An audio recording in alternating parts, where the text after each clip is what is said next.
Fala pessoal, sejam todos bem-vindos a mais uma análise educacional aqui no canal Educa Invest.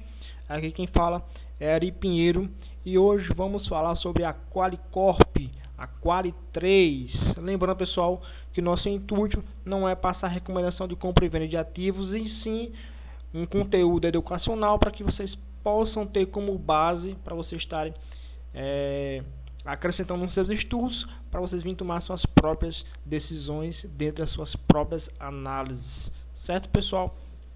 Sem mais delongas, vamos iniciar o nosso vídeo.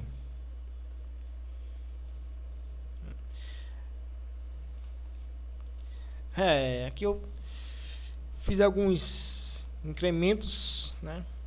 Quali 3, né?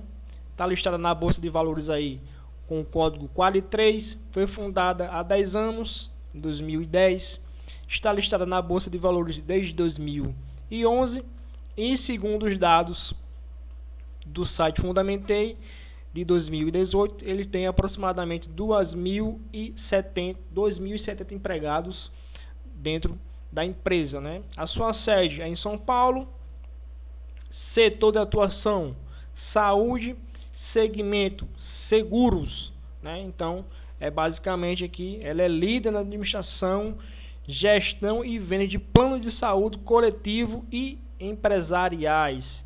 Então aí seria no mesmo segmento que a Apvida, a Dotprev, a Fleury, se eu não estou enganado, também trabalha com essa questão de nesse subsetor de administração e gerenciamento de planos.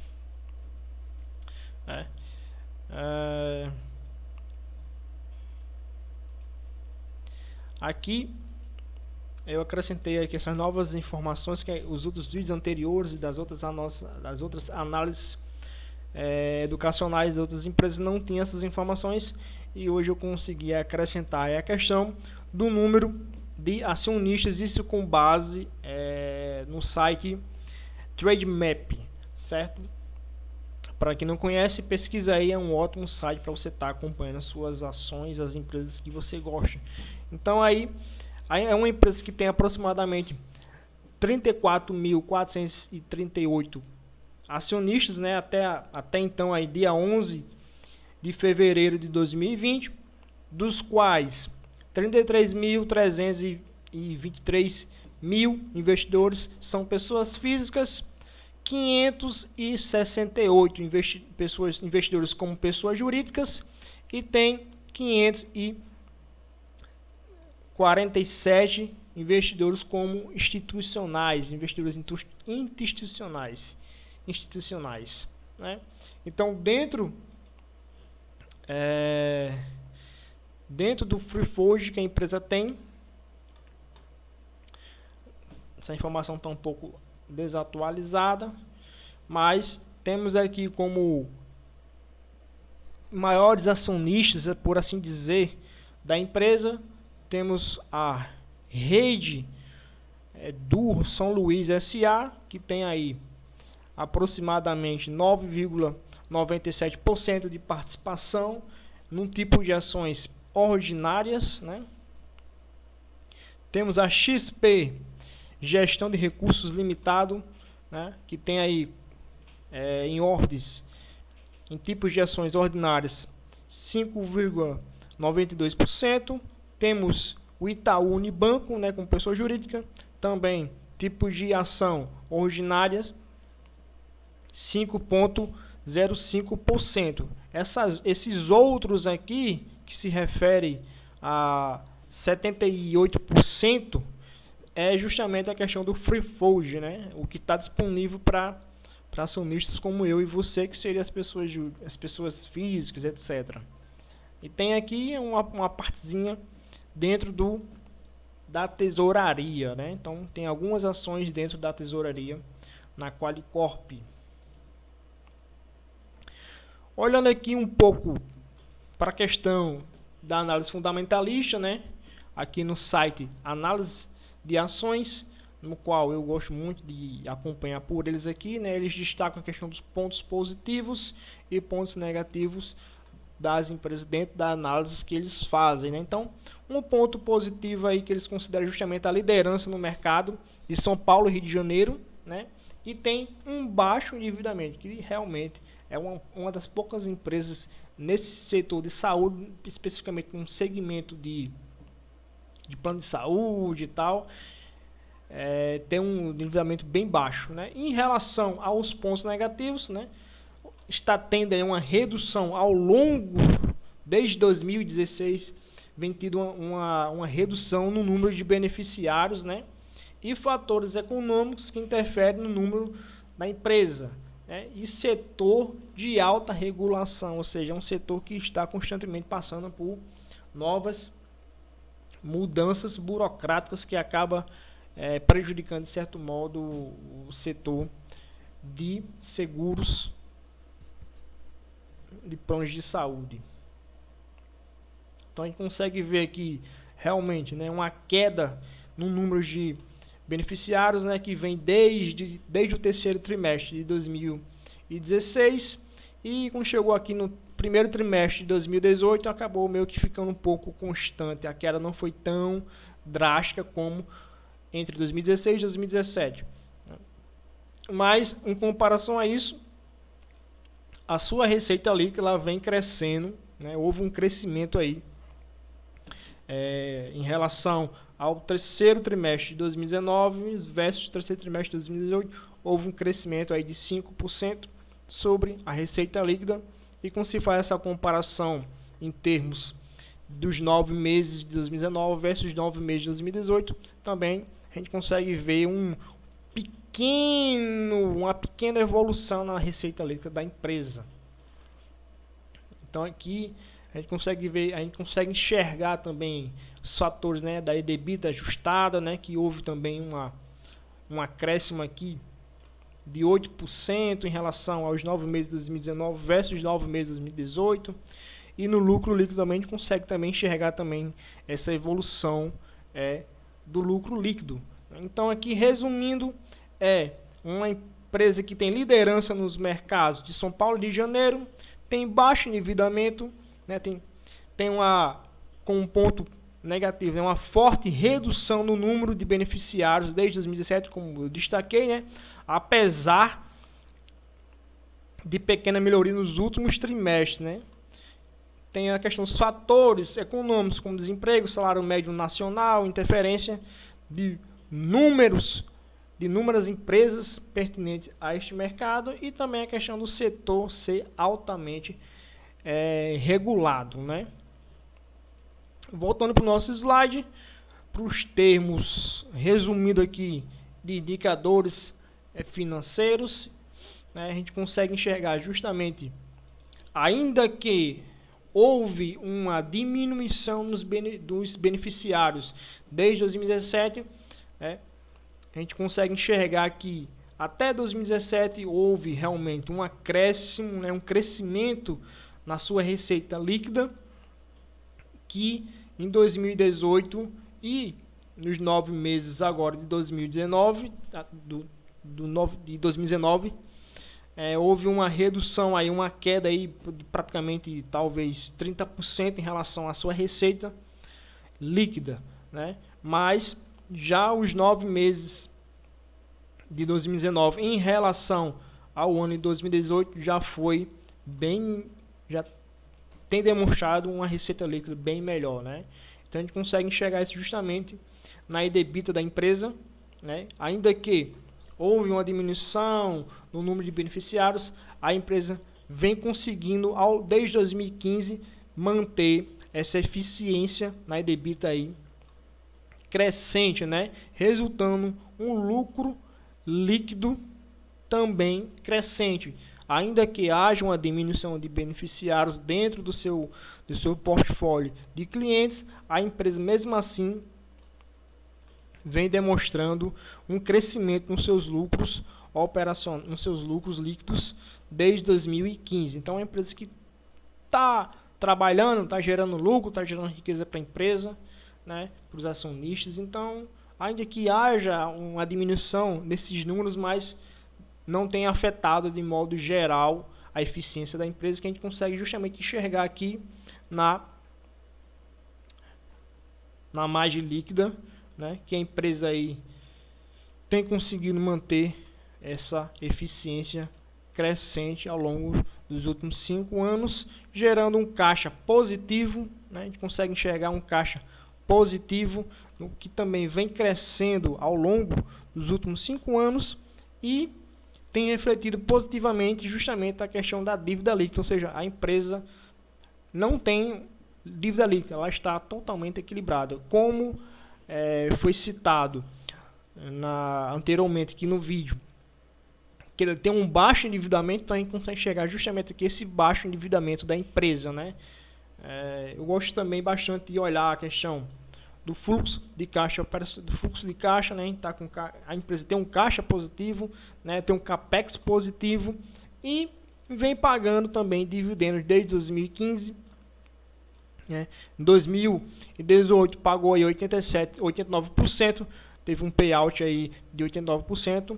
Né, direcionando aí 355 milhões de reais para se distribuir em dividendos, e em 2019 até então distribuiu um pouco mais, né, em proventos, 367 milhões de reais, só que quando faz comparação que houve um aumento de ações, houve um aumento de ações circulando no mercado, houve um aumento de acionistas, essas coisas todas, então isso acabou refletindo 87% de payout na distribuição de dividendos da empresa.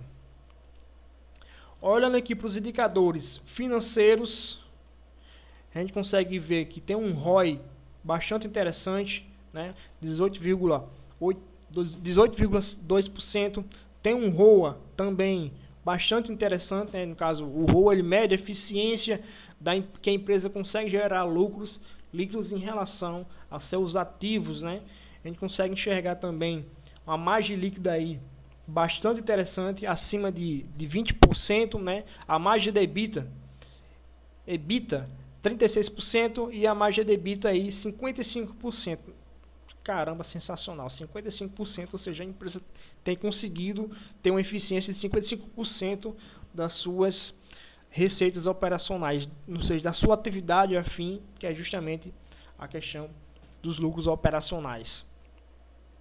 A gente consegue enxergar que tem aqui uma liquidez corrente de 352%, que isso em termos monetários seria aí uma liquidez corrente de R$ 3,52. Né? Já nos indicadores de mercado, tem o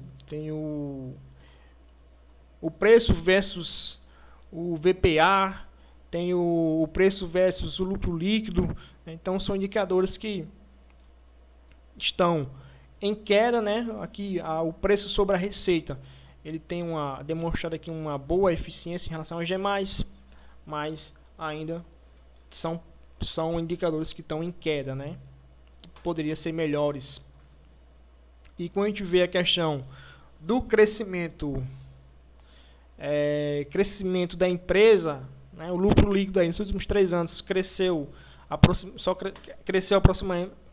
1,5%, e quando se faz esse mesmo estudo, né, de crescimento da empresa nos últimos 5 anos, a empresa teve uma eficiência de 39,9% de crescimento na empresa, né?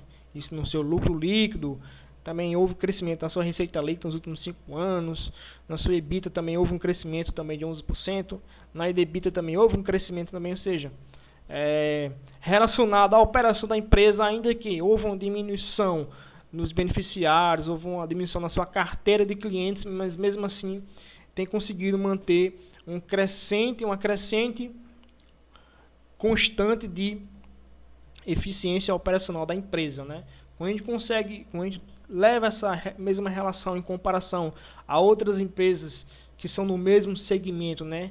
Que a Qualicorp, temos aqui a Apvida, a Intermédica, que eu também já falei aqui também num vídeo anterior, temos a Fleury e a Odontoprev. Então aqui eu fiz essa relação dessas 5 empresas, né, que são as talvez as maiores ou as melhores empresas no segmento aqui de saúde, especificamente esse subsetor que a Qualicorp está presente. Então, eu separei aqui a questão da liquidez corrente. A gente consegue ver que são empresas, a Qualicorp, ela tem uma liquidez corrente melhor que a G+, né? Quando a gente faz a relação do ROI, a gente pode enxergar que tenha o melhor ROI entre as empresas é a Odontoprev, né? Em relação ao ROA, também a Odontoprev também tem demonstrado uma melhor eficiência, né? Em relação à margem líquida, temos a Qualicorp, que tem uma margem líquida melhor que a G+, em segundo vem a Apvida, e em terceiro vem a Odontoprev. Na EBITDA, temos também a Qualicorp também, mais uma vez, tendo uma eficiência melhor que a G+, né? Aí em segundo vem a Fleury, depois vem a Odontoprev. E na margem EBITDA, a Qualicorp também tem demonstrado também uma eficiência melhor em relação à G+, isso nesse sentido de indicadores de liquidez, rentabilidade e de margem operacional. Quando a gente leva essa mesma comparação para os indicadores de mercado, a gente consegue enxergar que também não está muito longe da média dos demais, né? Uma coisa que eu gosto muito de comparar, que eu gosto muito de fazer a correlação, é justamente aqui entre o preço versus o lucro líquido, né? Ou seja, quanto o mercado estaria disposto a pagar pelo lucro da ação, né? Ou seja, para cada ação que eu tenho, ou seja, para cada R$1 de lucro, eu estou disposto a pagar, nesse caso da Qualicorp, estou disposto a pagar R$26 para cada R$1 de lucro, ou para cada R$100 de lucro que a empresa venha a ter, eu estou disposto a pagar R$26 para cada R$1 ou cada R$100 de lucro, né? Vai depender do fator de multiplicação. Então, a Apvida, ela tem o preço versus o lucro líquido maior, né, do que a G+. E quando a gente faz a relação do crescimento, no crescimento líquido, né, dos últimos 5 anos, a Qualicorp demonstrou aí um crescimento do lucro líquido melhor que a G+, em segundo vem a Fleury, e em terceiro vem a Odontoprev.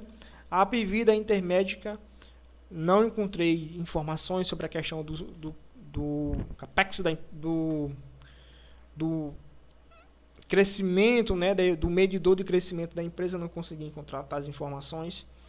Quando a gente vê a questão também do crescimento do EBITDA, a Fleury tem demonstrado uma melhor eficiência dos últimos 5 anos.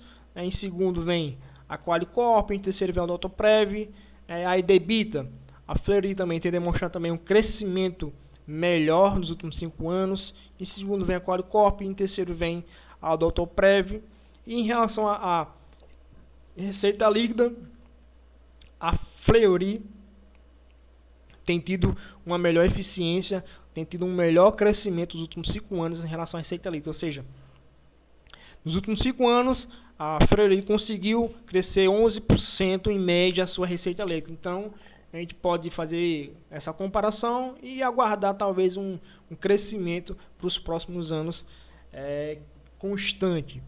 Então, seria mais ou menos as informações básicas fundamentalistas, né? A questão que a gente mostrei para você, a questão da comparação de alguns indicadores de empresas do mesmo segmento, do mesmo setor que a Qualicorp, para você estar fazendo as suas comparações. Mas aí vai de cada pessoa, de cada investidor para investidor. Tem pessoas que preferem escolher determinados indicadores, botam um peso maior para sua decisão de análise do que outros. Enfim, isso vai de indicador de investidor para investidor. Quando eu trago aqui para a movimentação do preço ao longo do tempo, a gente consegue ver que ela veio, a Qualicorp veio um movimento de crescimento no ano de 2019. A gente consegue enxergar que realmente ela vem aqui um papel bem esticado no gráfico mensal, no qual aqui ele simplesmente aqui rompeu aqui essa resistência que havia em 2017, ele aqui aproximadamente na casa dos R$30, então o preço ele simplesmente ignorou aqui esse topo aqui e foi embora aqui num movimento só. Então, seja, mês a mês a empresa vem crescendo desde 2019, ela vem crescendo consecutivamente, isso no gráfico mensal. Quando eu trago para o gráfico semanal, a gente consegue justamente enxergar esse mesmo movimento da empresa, né, meio que linha reta, sentido horizontal, né? A empresa ela gerou poucas correções, subiu aqui um pouco, né? Gerou aqui esse,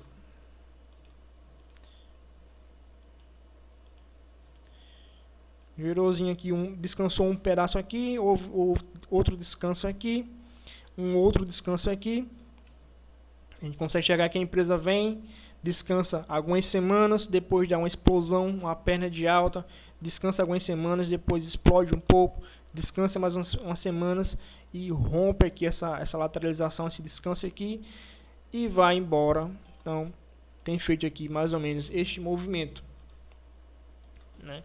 E no gráfico diário a gente consegue enxergar também algo parecido, ou seja, tem confirmado o que a gente viu no gráfico semanal, mensal, no gráfico semanal. Semana passada eu tinha separado aqui uma entrada aqui para um swing trade aqui em R$44,20, só que infelizmente o preço acabou não superando esse ponto de entrada que eu tinha separado aqui, né? O preço semana passada ele acabou fazendo algo parecido com esse aqui, não acionou a nossa entrada, né? E esta semana começou aqui, ontem teve um candle de queda, hoje gerou aqui um candle comprador, mas a princípio eu não consigo enxergar algo no momento para alguma entrada na Quali 3 para algum possível swing trade, né? Eu estou na expectativa de o preço vir aqui justamente aqui superar os R$44,20 para que eu possa vir fazer uma compra buscando aqui aproximadamente 20%, né? E sair da operação. Mas por enquanto eu não consigo enxergar nenhuma oportunidade de compra na Quali 3 para um possível swing trade, né? Mas para quem gosta de comprar para investir, eu acredito que talvez esteja uma boa região aqui, um bom momento para estar fazendo determinados aportes na empresa de um papel, buscando aí justamente essa expectativa aqui de crescimento da empresa nos próximos dias ou nas próximas semanas. Então é isso aí, pessoal, espero que vocês tenham gostado de mais um vídeo aqui no nosso canal de análise educacional e até o próximo. Valeu, fique com Deus.